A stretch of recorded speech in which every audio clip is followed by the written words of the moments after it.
স্বপ্নে আমাদের নবীজি সাল্লাল্লাহু আলাইহি ওয়াসাল্লাম বা মহান ব্যক্তিদের দেখার জন্য আমাদের কি করা উচিত? আপনি যাকে বিয়ে করতে যাচ্ছেন তাকে কি স্বপ্নে দেখা সম্ভব? স্বপ্নে আমাদের মারা যেতে দেখার অর্থ কি?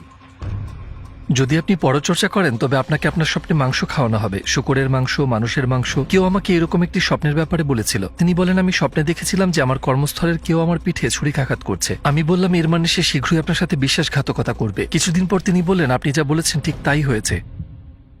এখানকার এক ভাই আপনার স্বপ্নের কথা আমাকে বলল।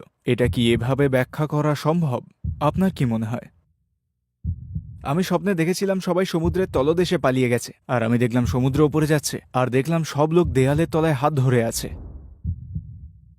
হুম এটার কি কোনো অর্থ আছে বলে মনে হচ্ছে নাকি? হ্যাঁ, এর অর্থ আছে, কিন্তু আপনি কখন এবং কিভাবে স্বপ্নের ব্যাখ্যা করতে শিখলেন?